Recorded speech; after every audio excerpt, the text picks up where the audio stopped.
So today is our second lecture.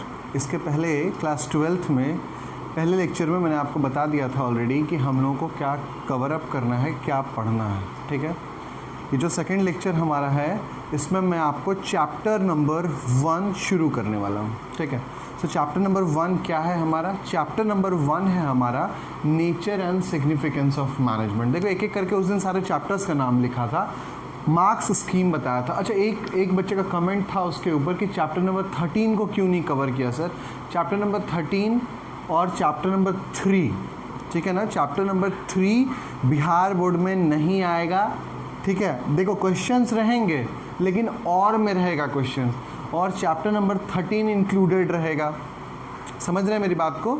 So chapter number 13 CBSE students के लिए नहीं है। चैप्टर नंबर 13 सीबीएसई स्टूडेंट्स के लिए नहीं है, इसी वजह से मैंने उस दिन कवर नहीं किया था। क्लियर है? चैप्टर नंबर 13 और चैप्टर नंबर 3 फ्लिप होगा, means chapter number 3 Bihar board में नहीं आएगा, उसके एवज में कौन सा आएगा? चैप्टर नंबर 13 आएगा। और चैप्टर नंबर 13 सीबीएसई में नहीं आएगा, उसके बदले सीबीएसई में क्या आएगा? चैप्टर नंबर 3 आएगा। बट बिहार बोर्ड के क्वेश्चन पेपर में चैप्टर नंबर 3 से क्वेश्चन रहेगा, लेकिन किस में रहेगा? और में रहेगा। Means it totally depends on you कि आपको उसको कवर करना है, मीन्स आपको उसका आंसर देना है या आंसर नहीं करना है। फाइन, ठीक है। आगे भी कोई दिक्कत हो तो आप कमेंट कर सकते हैं या मेरे से पूछ सकते हैं। Let's talk about chapter number 1। So chapter number 1 क्या बोलता है? चैप्टर नंबर 1 है nature and significance of management. Fine, chapter number 1 हमारा क्या है? Nature and significance of management. Significance का मतलब उस दिन आपको ऑलरेडी समझा दिया था, इंपॉर्टेंस, मैनेजमेंट का ज़रूरत क्यों पड़ने वाला है। ठीक है, तो इस चैप्टर के अंदर हम लोग क्या क्या पढ़ने वाले हैं? सो जो टॉपिक्स हम लोग कवर करने वाले हैं वो है व्हाट इज़ मैनेजमेंट, मैनेजमेंट क्या है। दूसरा टॉपिक जो हम कवर करने वाले हैं वो इम्पॉर्टेंस ऑफ मैनेजमेंट, मैनेजमेंट क्यों ज़रूरी है। ठीक है, थर्ड जो हम कवर करने वाले हैं वो नेचर ऑफ मैनेजमेंट, मैनेजमेंट का नेचर कैसा होगा। ठीक है, फोर्थ टॉपिक जो हम इसके अंदर कवर करने वाले हैं वो हम कवर करने वाले हैं हमारा मैनेजमेंट का area of management, area of management, management हमारा कहाँ कहाँ यूज़ होगा। ठीक है, फिर sixth levels of management, sorry fifth होगा यहाँ पर, लेवल्स ऑफ मैनेजमेंट। ठीक है, sixth functions of management, functions of management. Seventh topic जो हम कवर करने वाले हैं वो है कोऑर्डिनेशन, कोऑर्डिनेशन क्या होता है। Eighth importance of coordination, importance of coordination. ठीक है, सो ये 8 topic we have to cover, है ना, ये 8 टॉपिक हम लोगों को कवर करना है।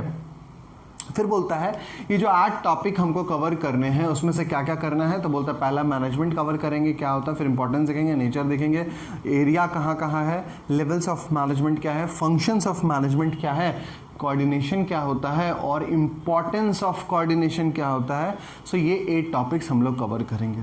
स्टार्ट करते हैं पहले टॉपिक से। स्टार्ट करेंगे हम लोग पहले टॉपिक से, that is what is management. Management है क्या? हमने मैनेजमेंट बहुत बार सुन लिया, मैनेजमेंट मैनेजमेंट मैनेजमेंट, कि चैप्टर नंबर 1 के अंदर हमको मैनेजमेंट कवर अप करना है। सो वो मैनेजमेंट है क्या? फाइन, सो बोलता है मैनेजमेंट है क्या, तो एक बार देखते हैं। बोलता है management is a process of, बोलता है मैनेजमेंट क्या है? Is a process. ठीक है, मैनेजमेंट क्या है? एक प्रोसेस है। Management is a process of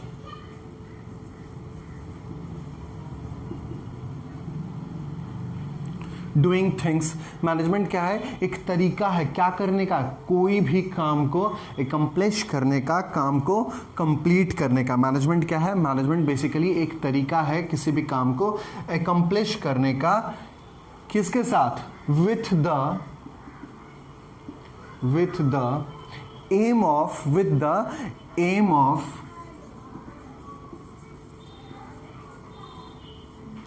achieving goals. कैसे? How? With the aim of achieving goals effectively and efficiently. ठीक है। मैनेजमेंट क्या है? मैनेजमेंट बेसिकली एक तरीका है काम को करने का। कैसे काम को करने का? ठीक है ना, क्या करने का? गोल को अचीव करने का एक तरीका है। कैसे? इफेक्टिवली और एफिशिएंटली। आगे चल के हम लोग देखेंगे इफिशिएंटली क्या, सॉरी, इफेक्टिवली क्या होता है और एफिशिएंटली क्या होता है, लेकिन उसके पहले समझते हैं मैनेजमेंट क्या है। मैनेजमेंट है प्रोसेस, तरीका किसी भी काम को करने का। क्या है? मैनेजमेंट एक तरीका है किसी भी काम को करने का। किस एम के साथ? देखो, हर ऑर्गेनाइजेशन के अंदर एक ना ऑब्जेक्टिव होता है, एक ना गोल होता है। उस गोल को एकम्प्लिश किया जाए, उस गोल को कंप्लीट किया जाए। कैसे उस गोल को अचीव किया जाए? तो कैसे उसको समय रहते हुए effectively as well as efficiently, कम कॉस्ट में। जब हम एफिशिएंसी की बात करें तो I am talking about cost involved. और जब मैं इफेक्टिवली तो बात करूं तो मतलब ऑन टाइम। कॉस्ट इन्वॉल्व्ड और समय में। तो कोई भी मैनेजमेंट अपने गोल को अचीव करने के लिए कम समय के अंदर कम पैसे खर्च करके अपने गोल को एकम्प्लिश करना चाहेगा, और वो जो गोल एकम्प्लिश कराने का तरीका है उसी को हम क्या बोलते हैं? उसी को हम बोलेंगे मैनेजमेंट। क्लियर है? सो अगर आपसे पूछे कोई व्हाट इज मैनेजमेंट तो आप क्या बोलेंगे? Management is a process of doing things with the aim of achieving goal effectively and efficiently. Means कम समय में कम कॉस्ट इन्वॉल्व करके जो हम अपने गोल्स को अचीव कर पाएं, उसी प्रोसेस को क्या बोलेंगे? उसी प्रोसेस को हम बोलेंगे, क्या बोलेंगे? मैनेजमेंट। क्लियर है? यहाँ कोई दिक्कत नहीं होना चाहिए। सो बोलता है, सो ये first topic is clear. What is management? Management का ये परिभाषा है। आप इसको पॉज करके नोट डाउन भी कर सकते हैं। Let's move on to second topic, that is effectiveness versus efficiency. पहला टॉपिक का sub topic that is effectiveness versus efficiency. ये इफेक्टिवनेस क्या होता है? Effectiveness versus efficiency. आपने सुना है बहुत इफेक्टिव है, लोग बोलते हैं ना बहुत इफेक्टिव है, और दूसरे क्या बोलते हैं? बहुत एफिशिएंट है। जब मैं इफेक्टिव का बात करूं, लेट्स से लोग बोलते हैं ना this medicine is very effective, आज खाए, है ना। लेट्स से कि आपको पेट में दर्द है, you go and ask the shopkeeper कि मीन्स मेडिकल स्टोर में जाके आप उसको बोलते हैं कि मुझे ना एक ऐसा मेडिसिन दीजिए जिससे कि मेरे पेट का दर्द ख़त्म हो जाए। तो वो शॉपकीपर क्या करता है? वो आपको जो मेडिसिन देता है उससे तुरंत इमीडिएट जैसे ही आपने खाया उसके 2 मिनट के बाद क्या हो जाता है? उसके 2 मिनट के बाद अगर आपके पेट का दर्द खत्म हो जाता है तो दैट इज़ व्हाट? इफेक्टिवनेस। बड़ा ही इफेक्टिव मेडिसिन है। जैसे पेन किलर, आपके पूरे बॉडी में पेन हो रहा है और आपने उस मेडिसिन को, किसी भी मेडिसिन को खाया और वो पेन अगर ऑल ऑफ सडन ख़त्म हो जाता है या 10 मिनट में ख़त्म हो जाता है तो आप क्या बोलते हैं? बड़ा इफेक्टिव था, खाए और दर्द गायब हो गया। उसी प्रकार से एफिशिएंसी क्या होता है? अच्छा, आप जो मेडिसिन लेने के लिए गए, है ना, वो मेडिसिन तुरंत तो असर करेगा लेकिन बड़ा ही कीमती है, बहुत पैसा इन्वॉल्व हो जा रहा है और आपके पॉकेट में सिर्फ 10 रुपये हैं and the cost of that medicine is what? 200 rupees, लेकिन है बड़ा इफेक्टिव। तो क्या हो रहा है? आप उसको क्या बोलेंगे? बोले ठीक है 1 घंटे में दर्द दूर हो, लेकिन थोड़ा सा सस्ता 10 रुपये वाला मेडिसिन दीजिए। तो 10 रुपये वाला मेडिसिन क्या होगा? 1 घंटे में दर्द दूर करेगा, और 200 रुपये वाला मेडिसिन क्या करेगा? इमीडिएट ख़त्म करेगा। सो जब आप मैनेजमेंट कर रहे हो तो आपको ये ध्यान रखना है कि आपका बहुत ज़्यादा कॉस्ट इन्वॉल्व ना हो जाए। किसी भी काम को एकम्प्लिश करने में, किसी भी काम को ख़त्म करने में बहुत ज़्यादा कॉस्ट इन्वॉल्व ना हो जाए। और इफ़ेक्टिवनेस में क्या है, कोई भी काम आपका हमेशा टाइम पे ख़त्म हो। ठीक है, अब दोनों चीज़ एक दूसरे को कॉन्ट्राडिक्ट करता है। कोई भी चीज़ अगर समय पे ख़त्म होगा तो हो सकता है कि उसमें ज़्यादा कॉस्ट इन्वॉल्व हो, लेकिन मैनेजमेंट का काम क्या है, मैनेजमेंट का काम यही ध्यान रखना है कि इफ़ेक्टिवनेस भी हो, मतलब समय पे काम ख़त्म भी हो और थोड़ा सा कम पैसा इन्वॉल्व हो। यही अपने गोल को अचीव करने में मैनेजमेंट का बेसिक वर्क है, बेसिक पर्पस ऑफ मैनेजमेंट आप कह सकते हैं। सो अगर मैं एफिशिएंसी और इफेक्टिवनेस दोनों को एफिशिएंसी को अगर डिफाइन करूं तो आप ऐसा लिख सकते हैं, doing task correctly, doing task correctly on time with minimum cost involve. हम ऐसा लिख सकते हैं, डूइंग टास्क करेक्टली, अपने काम को सही करना, लेकिन किसके साथ, देखो टाइम पे ख़त्म करना। टाइम हमेशा इंपॉर्टेंट है, थोड़ा सा ज़्यादा पैसा लग जाए लेकिन अगर समय पे काम हो तो क्या होगा, मैनेजमेंट को हमेशा उस पर ध्यान देना है, लेकिन बैलेंस करके चलना है। ऐसा नहीं है कि बहुत ज़्यादा पैसा भी लगा दिए जल्दी काम को ख़त्म करने में, तो प्रॉफिट ही नहीं होगा मैनेजमेंट का, है ना, गोल ही नहीं अचीव होगा। गोल क्या है, मैक्सिमाइजेशन ऑफ प्रॉफिट्स, ज़्यादा से ज़्यादा प्रॉफिट अर्न करना, ये भी तो गोल है।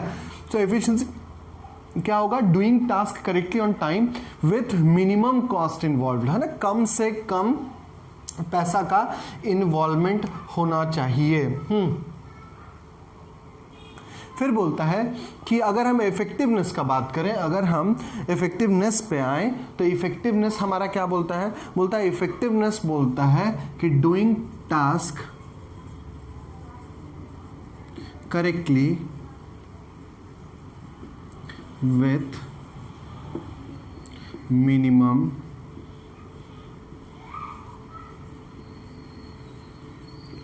टाइम इन्वॉल्व्ड, है ना, हमारा जो मिनिमम टाइम इन्वॉल्व्ड उसमें होना चाहिए। हमारा जो टाइम है हमारा, है ना, doing task correctly on time with minimum cost involve, ये आपका एफिशिएंसी हो गया। इफेक्टिवनेस क्या हो गया, doing task correctly with minimum time involve, कम से कम समय के अंदर आप क्या कोशिश करेंगे, आप कोशिश करेंगे हमेशा कि समय को वर्क को क्या किया जा सके, ख़त्म किया जा सके। क्लियर है, यहाँ तक आपको कोई दिक्कत नहीं होना चाहिए। इफेक्टिवनेस समझा दिया और एफिशिएंसी समझा दिया, एग्जांपल्स भी मैंने आपको दे दिया। इफेक्टिवनेस में क्या होगा, जल्दी से जल्दी मुझे समय पे काम को ख़त्म करना इज कॉल्ड इफेक्टिवनेस। और एफिशिएंसी क्या होगा, काम को समय पे ख़त्म करना लेकिन मिनिमम कॉस्ट इन्वॉल्व, कम से कम पैसा इन्वॉल्व होना चाहिए उस काम के अंदर। So these two topics are clear. ये व्हाट इज मैनेजमेंट था, मैनेजमेंट का एक सब टॉपिक था, effectiveness versus efficiency. I hope ये दो पॉइंट आपको क्लियर हो गया होगा। ठीक है, let's talk about next second topic पे आते हैं, कैरेक्टरिस्टिक्स ऑफ मैनेजमेंट। मैनेजमेंट का कैरेक्टरिस्टिक्स कैसा होगा, कैरेक्टरिस्टिक्स ऑफ मैनेजमेंट।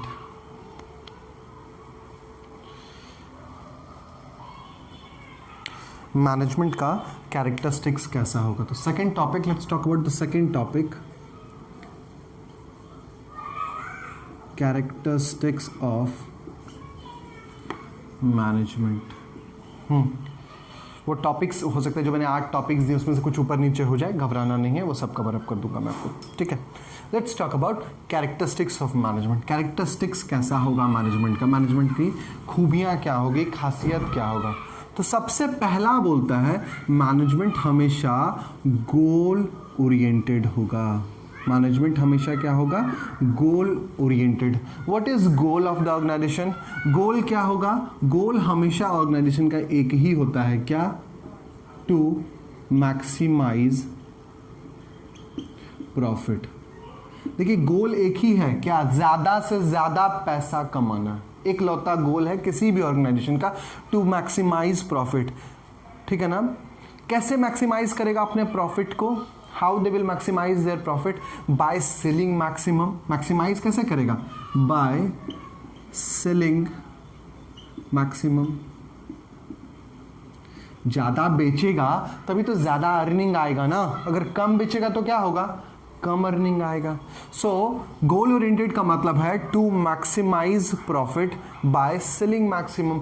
तो ऑर्गेनाइजेशन का पहला खासियत क्या होगा कि अपने गोल को मैक्सिमाइज करना, अपने गोल को ज्यादा से अपने प्रॉफिट को ज्यादा से ज्यादा बढ़ाना, मैक्सिमाइज करना अपने प्रॉफिट को, ताकि और वो मैक्सिमाइज कैसा होगा, कैसे होगा? बाय सेलिंग मैक्सिमम, ज्यादा से ज्यादा बेच के उसको अचीव किया जा सकता है। सेकंड बोलता है, सेकंड इंपॉर्टेंट इज मैनेजमेंट क्या है? Management is a continuous process. Management क्या है हमारा? मैनेजमेंट जो है वो कंटिन्यूअस प्रोसेस है। Second point is management is process. Management क्या है हमारा? मैनेजमेंट एक कंटिन्यूअस प्रोसेस है। What is continuous process? Continuous का मतलब होता है जो हमेशा चलता रहे, जो कभी रुके ना, जो लगातार जो है वो चलता रहे। सो उसको हम क्या बोलते हैं? उसको हम बोलेंगे कंटिन्यूअस प्रोसेस। अब मैनेजमेंट बोलता है कि कैसे मैनेजमेंट कंटिन्यूअस प्रोसेस है। तो देखिए, मैनेजमेंट ना हर ऑर्गेनाइजेशन को हर ऑर्गेनाइजेशन के पास एक स्पेसिफिक टास्क होता है। अब मैनेजमेंट क्या करता है? उस स्पेसिफिक टास्क को अचीव करने के लिए प्लान्स बनाता है। मैनेजमेंट क्या करता है? टास्क को अचीव करने के लिए प्लान्स तैयार करता है। लेट्स से कि एक टास्क अचीव कर लिया, मैनेजमेंट ने क्या किया? एक टास्क अचीव कर लिया। अब क्या होता है? मैनेजमेंट अब दूसरे टास्क पे मूव करता है, मैनेजमेंट तीसरे टास्क पे मूव करता है। सो अगर एक टास्क उसका अचीव हो गया तो अब दूसरे टास्क पे जब मूव करेगा तो that is called what? Continuous process. Stagnant नहीं रहता है, वो सालों भर क्या करते रहता है? सालों भर प्लान तैयार करते रहता है। क्या करने के लिए? जो उसने गोल तैयार किया है, जो उसका गोल है that is maximization of profit, वो उसको कैसे अचीव करेगा ये हमेशा सोचते रहता है। सो सेकेंड कैरेक्टरिस्टिक्स क्या हो गया? Management is a continuous process. पहला हो गया गोल ओरिएंटेड, दूसरा हो गया management is a continuous process. Management हमेशा चलते रहता है। थर्ड बोलता है मैनेजमेंट इज ग्रुप एक्टिविटी। एक छोटा सा एग्जांपल आपसे समझिए। What is group activity? जब दो या दो से अधिक लोग मिलकर किसी काम को अकम्प्लिश करते हैं, समय पे कंप्लीट करते हैं, तो उसको हम क्या बोलते हैं? उसको हम बोलते हैं ग्रुप एक्टिविटी। ठीक है। अभी ग्रुप एक्टिविटी जैसे एक छोटा सा और आप समझिए कि अब ये ग्रुप एक्टिविटी कैसे करेंगे? आपके स्कूल में let's say teachers day celebration है, तो टीचर्स डे सेलिब्रेशन के अंदर क्या करते हैं आप? टीचर्स डे सेलिब्रेशन के अंदर डिफरेंट लोगों को, डिफरेंट स्टूडेंट्स को डिफरेंट वर्क दे दिया जाता है। उस वर्क में क्या होता है? एक का काम होता है क्लास को डेकोरेट करना, एक का काम होता है केक खरीद के लाना, एक का काम होता है पेंटिंग ड्रॉ करना, और तब जाके फिर किसी का काम होता है प्रेजेंटेशन देना, किसी का काम होता है स्पीच देना, टीचर्स डे स्पीच देना। तो ये जो डिफरेंट टास्क दिया गया है ना, ये बेसिकली क्या है? Group activity. किसी एक इंडिविजुअल को तो नहीं करने के लिए दिया गया। उसी प्रकार से मैनेजमेंट के अंदर अलग अलग लोगों को अलग अलग काम सौंपा जाता है, जिससे कि मैनेजमेंट को अपने गोल्स को अचीव करने में कोई दिक्कत ना आए। ये क्लियर है? यहाँ भी कोई दिक्कत नहीं है आपको? Let's talk about the next topic that is fourth point that is management is dynamic. Management is dynamic. Dynamic मतलब क्या होता है? डायनेमिक का परिभाषा, डायनेमिक को इंग्लिश में अगर आप देखेंगे तो इसका होता है prone to change. When I talk of prone to change, change मतलब प्रोन टू चेंज का मतलब जो हमेशा बदलते रहता हो, जो हमेशा क्या करते रहता हो? बदलते रहता हो। तो वो कैसे बदलता है? सो मैनेजमेंट हमेशा, देखिए प्लान्स आपको, अगर आपका टास्क अलग है तो एक ही प्लान से वो टास्क अचीव कर लेंगे आप नहीं। आपको क्या करना पड़ेगा? आपको अपने टास्क को अचीव करने के लिए बार बार डिफरेंट प्लान्स प्रिपेयर करने पड़ेंगे। सो वो क्या बोलता है, वो डायनेमिक बोलता है। अगर सिचुएशन बदल गया, माहौल बदल गया तो क्या होगा, अलग टाइप का प्लान बनाना पड़ेगा। अगर अभी जैसे कोरोना पेंडेमिक चल रहा है तो अभी जो भी कंपनीज अगर वर्क करेगी तो उसको क्या करना पड़ेगा, उसको अपने प्लान्स चेंज करने पड़ेंगे, सेलिंग टेक्निक बदलना पड़ेगा, ठीक है ना। उसी प्रकार से प्रोडक्ट के साथ भी क्या होता है, सेलिंग टेक्निक्स चेंज होता है। So different products, different technique, different people, different market, different technique. US market में कोई चीज़ सेल करना होगा तो क्या होगा, वो अलग टेक्निक से बिकेगा। इंडियन रूरल एरिया में कोई प्रोडक्ट बेचना होगा तो क्या होगा, वो डिफरेंट तरीके से बिकेगा। अगर अर्बन एरिया में किसी प्रोडक्ट को बेचना होगा तो क्या होगा, वो डिफरेंट टेक्निक से बिकेगा। सो डिफरेंट टेक्निक से, दैट इज डिफरेंट टेक्निक का यूज़ जो करते हैं उसी को हम क्या बोलते हैं, मैनेजमेंट इज डायनेमिक। मैनेजमेंट हमेशा क्या करते रहता है, बदलते रहता है, लोग बदलते रहते हैं। और क्यों बदलता है, क्योंकि पीपल्स इन्वॉल्व होते हैं मैनेजमेंट के अंदर, और जब मैनेजमेंट में पीपल्स इन्वॉल्व होते हैं तो क्या होता है, लोगों का माइंडसेट अलग होता है और वो ऑटोमेटिकली चेंज करता है। नेक्स्ट बोलता है management is a continuous process. ये क्या होता है, वो ऑलरेडी मैंने आपको कवर अप कर दिया है। Let's talk about next point, that is management is intangible. Management is what? Intangible function. Management is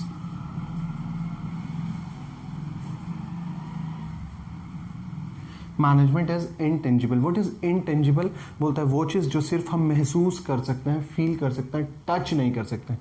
आप किसी भी बड़े ऑर्गेनाइजेशन का मैनेजमेंट क्या कर सकते हैं, आप फील कर सकते हैं कि how properly they are managed, है ना, कितने अच्छे से वो अपने एम्प्लॉय को, अपने टास्क को, अपने गोल्स को, अपने प्रॉफिट को, अपने ऑर्गेनाइजेशन को कैसे बड़ा ऑर्गेनाइजेशन मैनेज करता है। So management is tangible. वो आपको सिर्फ फील होगा, ऐसा कभी भी नहीं होगा कि आप उसको टच कर पाएंगे, मैनेजमेंट को टच कर पाएंगे, टेक्निक्स को टच कर पाएंगे, बिल्कुल भी नहीं होगा। बस आप क्या कर पाएंगे, आप उसको महसूस कर पाएंगे that in this organization the management is very good and और ये जो मैनेजमेंट है इसको ये क्या करेगा, इसको आप फील करेंगे और आपको काम करने में सहूलियत होगा। It will be easier for you to work with those organisation. So बोलता है मैनेजमेंट क्या है, इनटेंजिबल है। Next 6th point is management is pervasive. So आप अपने परवेसिव का मतलब होता है प्रेजेंट एवरीवेयर। परवेसिव का मतलब क्या है, प्रेजेंट एवरीवेयर। दुनिया के किसी कोने में जाएंगे मैनेजमेंट आपको देखने के लिए मिलेगा। देखिए मैनेजमेंट, वाई से मैनेजमेंट इज परवेसिव, क्योंकि मैनेजमेंट जो है वो क्या है, वो ना तो आपके निजी जीवन में तो उसका ज़रूरत है ही, एज वेल एज आपको ऑर्गेनाइजेशन के अंदर भी देखने के लिए मिलेगा। तो एक छोटे ऑर्गेनाइजेशन में भी आपको मैनेजमेंट देखने के लिए मिलेगा, एक बड़े ऑर्गेनाइजेशन में मैनेजमेंट देखने के लिए मिलेगा, एक मंझले ऑर्गेनाइजेशन के अंदर मीन्स स्मॉल हो, मीडियम हो, लार्ज हो, एक किराना दुकान में भी आपको मैनेजमेंट देखने के लिए मिलेगा। तो बोलता है मैनेजमेंट जो है वो परवेसिव है ना, दुनिया के किसी भी कोने में आपको देखने के लिए मिल जाएगा, किसी भी इंसान के अंदर वो चीज़ देखने के लिए मिल जाएगा। So this is what characteristics of management. 6 characteristics है। पहला क्या बोलता है, मैनेजमेंट इज गोल ओरिएंटेड, अपना गोल को अचीव करने के लिए मैनेजमेंट काम करता है। दूसरा, कंटिन्यूस प्रोसेस रहता है, हमेशा चलते रहता है, एक टास्क खत्म हुआ दूसरे टास्क पे मूव ऑन कर जाता है, दूसरा खत्म हुआ तीसरे पे मूव ऑन कर जाता है, तीसरा खत्म हुआ चौथे पे मूव ऑन कर जाता है। नेक्स्ट बोलता है management is a group activity. Management कभी भी इंडिविजुअल कोई नहीं कर पाएगा, जब भी होगा तो क्या होगा, मैनेजमेंट ग्रुप में कंप्लीट होगा। नेक्स्ट बोलता है मैनेजमेंट इज डायनेमिक, हमेशा बदलते रहेगा, सिचुएशन बदलेगा मैनेजमेंट बदल जाएगा, क्लियर है, इन्वायरमेंट बदलेगा मैनेजमेंट चेंज हो जाएगा और होना पड़ेगा। Management is intangible. इंटेंजिबल मतलब जिसको हम सिर्फ फील कर सकते हैं, टच नहीं कर सकते हैं, वी कैन ओनली एनालाइज कि इस ऑर्गेनाइजेशन का मैनेजमेंट बहुत अच्छा है, इस ऑर्गेनाइजेशन का मैनेजमेंट बहुत खराब है। नेक्स्ट बोलता है मैनेजमेंट इज परवेसिव। मैनेजमेंट जो है प्रेजेंट है दुनिया के किसी कोने में, आप किसी कोने में दुनिया के चले जाएं, you will find this management, it is present everywhere ना, हर जगह प्रेजेंट है। कौन प्रेजेंट है, मैनेजमेंट प्रेजेंट है। Let's talk about next topic. Next topic पे मूव करते हैं, objectives of management. Let's talk about objectives of management. ये सब टॉपिक शायद मैंने शुरू में आपको नहीं बताए थे।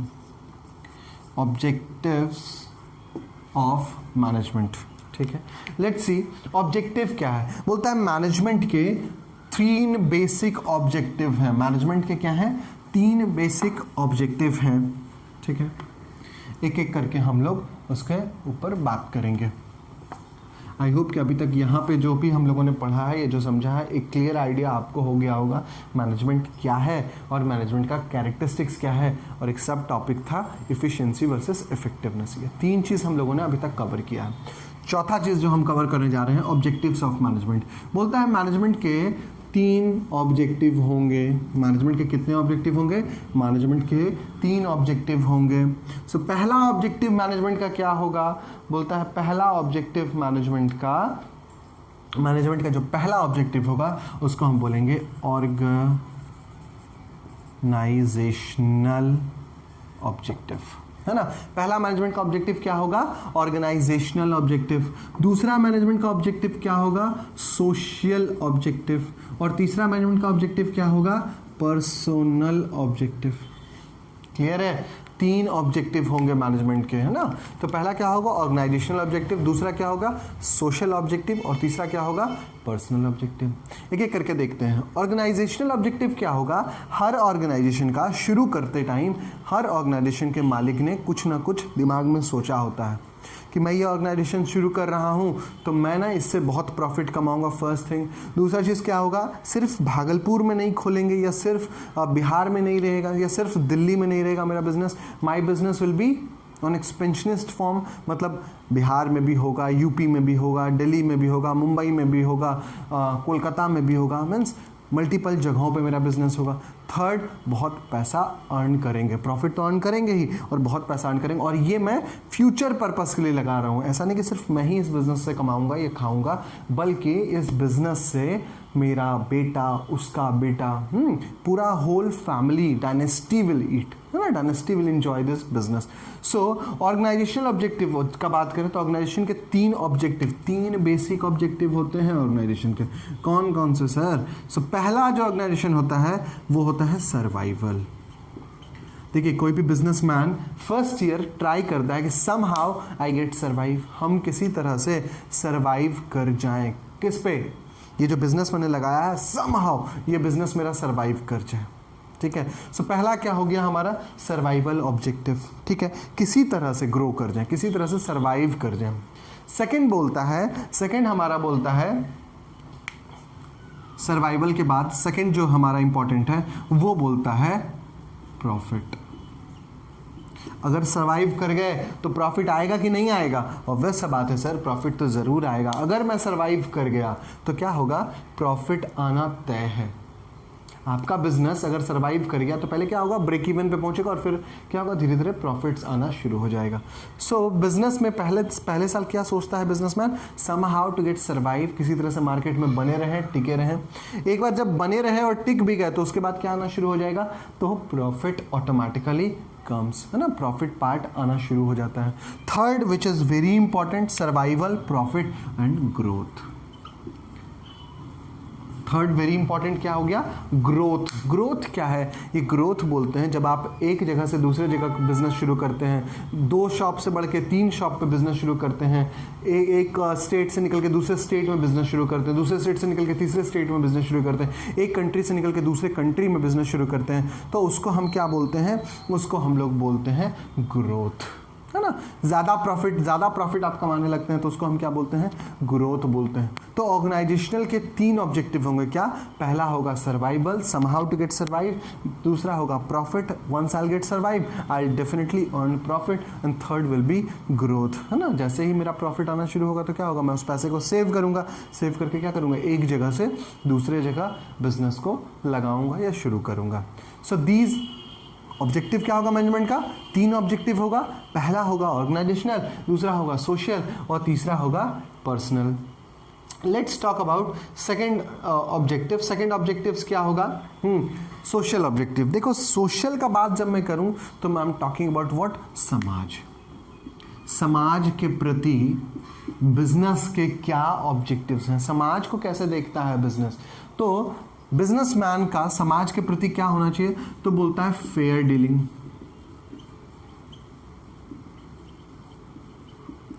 With consumer and supplier.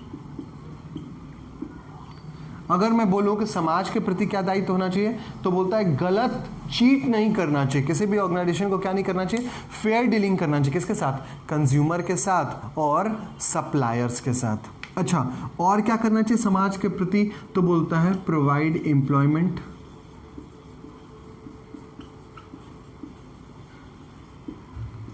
To unemployed. क्या करेगा? एम्प्लॉयमेंट देगा। किसको देगा एम्प्लॉयमेंट? जो अनएम्प्लॉयड है, जो लोग कैपेबल तो हैं लेकिन उनके पास नौकरी नहीं है, तो वो क्या करेगा? लोकल लोगों को एम्प्लॉयमेंट प्रोवाइड करने का प्रयास करेगा। सो वो क्या करने का कोशिश करेगा? Fair dealing with consumer and supplier, provide employment to under employed. फिर बोलता है, फिर क्या बोलता है? तो बोलता है प्रिजर्व करेगा। क्या प्रिजर्व करेगा? हाँ, सोशल और इथिकल वैल्यूज। ठीक है, क्या प्रिजर्व करेगा?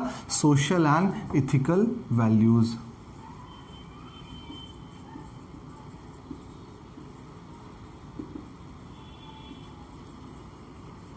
Social and ethical values. ये सोशल एंड इथिकल वैल्यूज क्यों इतने इंपॉर्टेंट है? देखिए, आपका जो सोशल वैल्यूज़ है या इथिकल मोरल वैल्यूज़ है, उसको क्या कोशिश करेगा बिजनेसमैन?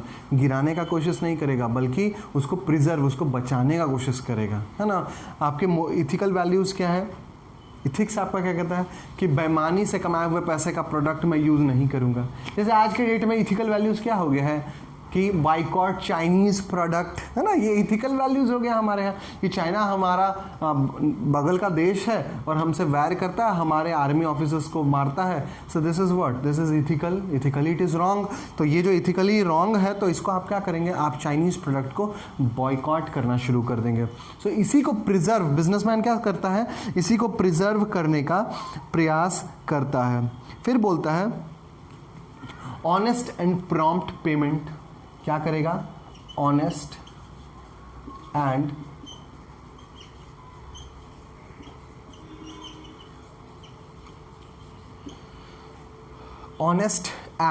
Prompt payment. किसको करेगा ऑनेस्ट एंड प्रॉम्प्ट पेमेंट? तो जिसको भी, जैसे सप्लायर है या जिसको भी जिसे पैसा लिया है, टैक्सेस पे करेगा on time. So prompt payment करेगा, टैक्सेस पे करेगा ऑन टाइम। यहाँ पे लिख देते हैं paying taxes, paying taxes, tax पे करेगा। क्लियर है? तो किसको टैक्स पे करेगा? सरकार को टैक्स पे करेगा। तो ये सारे क्या है? सोशल ऑब्जेक्टिव्स हैं। किसके ऑब्जेक्टिव हैं सोशल? ये बोलता है बिजनेसमैन के सोशल ऑब्जेक्टिव। किसी भी ऑर्गेनाइजेशन के किसी भी मैनेजमेंट के अगर 3 ऑब्जेक्टिव हैं, तो उसमें से पहला ऑर्गेनाइजेशनल ऑब्जेक्टिव है। ऑर्गेनाइजेशन का क्या क्या रोल रहेगा? सोशल ऑब्जेक्टिव में समाज के प्रति उनका क्या है? तो फेयर डीलिंग विद कंज्यूमर और सप्लायर्स और के साथ क्या करेगा? फेयर डीलिंग रखेगा। एम्प्लॉयमेंट देगा अंडर एम्प्लॉयड को, अनएम्प्लॉयड को। प्रिजर्व करेगा social and ethical values. Honest और प्रॉम्प्ट पेमेंट करेगा जिनके यहाँ पेमेंट बाकी है, और टैक्सेस पे करेगा। यहाँ तक मुझे नहीं लगता कि आपको कोई दिक्कत होना चाहिए। Let's move on to next topic, that is personal objective, है ना। इंडिविजुअल का पर्सनल ऑब्जेक्टिव। पर्सनल ऑब्जेक्टिव का मतलब है कि एक इंडिविजुअल का क्या ऑब्जेक्टिव होना चाहिए, एक इंडिविजुअल के प्रति बिजनेसमैन का क्या ऑब्जेक्टिव हो सकता है। ठीक है। पर्सनल मतलब जो लोग उसकी कंपनी में काम करते हैं। तो बोलता है पहला रिम्यूनरेशन ऑन टाइम, समय पे क्या देना? समय पर तनख्वाह पे करेंगे। किसको समय पे तनख्वाह पे करेगा? तो जो लोग उसकी ऑर्गेनाइजेशन में काम करते हैं, जो लोग उसके ऑर्गेनाइजेशन में वर्क कर रहे हैं, एक एक इंडिविजुअल, उसके प्रति क्या होगा? उसको सैलरी कैसे पे करेगा? समय पे करने का प्रयास करेगा। सो पर्सनल ऑब्जेक्टिव के अंदर पहला रिम्यूनरेशन ऑन टाइम। दूसरा बोलता है कि जॉब सिक्योरिटी, ऐसा नहीं हो, रीजनेबल जॉब सिक्योरिटी। देखो ऐसा किसी भी क्षण नहीं हो बिजनेस में कि वो लोग जिसके साथ हम काम कर रहे हैं या जो लोग मेरे ऑर्गेनाइजेशन में काम कर रहे हो उनको ये फील हो कि कल के डेट में उनका किसी भी समय नौकरी जा सकता है, उनको नौकरी से निकाला जा सकता है। So this is what reasonable job security, उनका हमेशा जॉब सिक्योरिटी होना चाहिए कि भाई साहब आपको 3 महीने 6 महीने 1 साल तक के लिए कोई भी इस कंपनी से नहीं निकाल सकता है, और अगर निकाले जाते हैं तो आप अपनी गलतियों की वजह से निकाले जाएंगे जिसके लिए आप खुद जिम्मेदार होंगे, मीन्स कंपनी आपको नहीं निकालने वाले। So that is what reasonable job security. Next की अगर बात करें तो हमेशा प्रोवाइड करेगा क्या, opportunity for promotion, opportunity for promotion. What is opportunity for promotion? देखिए हर ऑर्गेनाइजेशन में एक अपॉर्चुनिटी मिलना चाहिए। किसको अपॉर्चुनिटी मिलना चाहिए? हर एक इंडिविजुअल को अपॉर्चुनिटी मिलना चाहिए समय के साथ साथ कि वो उसको ना प्रमोट किया जा सके। ऐसा नहीं हो कि कोई अगर ABC किसी भी लेवल पे काम कर रहा है तो उसी लेवल पर जीवन भर उस कंपनी में काम करता रहे, बल्कि उसके साथ क्या होना चाहिए, हमेशा उसको जो है समय समय के साथ क्या मिलते रहना चाहिए, प्रमोशन मिलते रहना चाहिए, ताकि उसका मनोबल बना रहे और वो आदमी क्या कर सके, आपके ऑर्गेनाइजेशन के अंदर काम कर सके। सो फिर से एक बार हम लोग देखते हैं ऑब्जेक्टिव्स ऑफ मैनेजमेंट। आज हम लोग यहीं तक करेंगे। नेक्स्ट क्लास में जब हम आएंगे तो हम लोग अगला टॉपिक कवर अप करेंगे, ठीक है। तो आज देखिए क्या क्या हम लोगों ने इसमें क्या क्या कवर करना है, इसमें क्या हम लोगों ने देखा, ऑब्जेक्टिव्स ऑफ मैनेजमेंट। तो पहला क्या बोलता है, ऑर्गेनाइजेशनल ऑब्जेक्टिव। ऑर्गेनाइजेशन का ऑब्जेक्टिव क्या होगा, सर्वाइव करना, प्रॉफिट गेन करना और ग्रोथ करना। दूसरा बोलता है समाज के प्रति क्या काम है, तो बोलता है fair dealing with consumer and supplier. जो भी मेरा समाज में कंज्यूमर या सप्लायर है उसके साथ अच्छे से डील करेंगे। एम्प्लॉयमेंट देंगे किसको, जो कि अनएम्प्लॉयड लोग हैं। प्रिजर्व करेंगे सोशल और एथिकल वैल्यूज़। ऑनेस्ट और प्रॉम्प्ट पेमेंट करेंगे, समय पे सबको पे कर दिया करेंगे। और टैक्सेस, सरकार के जो टैक्स मेरे पास हैं, जो भी मेरे पास टैक्स निकलेगा उसका चोरी नहीं करके बल्कि उनको प्रॉपर टैक्स पे करने का सोचेंगे। Let's talk about third objective, that is personal objective. Remuneration on time होगा, रीजनेबल जॉब सिक्योरिटी होगा, समय पे हम तनख्वाह, रिम्यूनरेशन मतलब सैलरी है ना, रिम्यूनरेशन को आप ऐसे भी लिख सकते हैं सैलरी। तो समय पे आप अपने एम्प्लॉयज़ को क्या करेंगे, सैलरी पे करेंगे। रीजनेबल जॉब सिक्योरिटी, उनको ऐसा नहीं होगा कि बिना बताए जॉब से निकाल दिया जाएगा, ऐसा नहीं हो, उनको प्रॉपर जॉब सिक्योरिटी मिले और अपॉर्चुनिटी हो उनके लिए किस इसका, प्रमोशन का, कि भविष्य में कभी अगर उनको प्रमोशन मिलता है तो उनको प्रॉपर टाइमली प्रमोशन मिले, ठीक है। ऐसा नहीं हो कि उनके प्रमोशन को अटका दिया जाए। सो आज हम लोग इसके अंदर 3 टॉपिक हम लोगों ने कवर किया। फर्स्ट इज मैनेजमेंट क्या होता है, दूसरा कैरेक्टरिस्टिक्स ऑफ मैनेजमेंट क्या है, थर्ड इज हम लोगों ने ऑब्जेक्टिव्स ऑफ मैनेजमेंट कवर किया है, ठीक है। नेक्स्ट क्लास में जब हम लोग मिलेंगे तो नेचर ऑफ मैनेजमेंट कवर करने वाले हैं। क्लियर है, यहाँ तक कोई दिक्कत नहीं होना चाहिए, ठीक है, जाइए।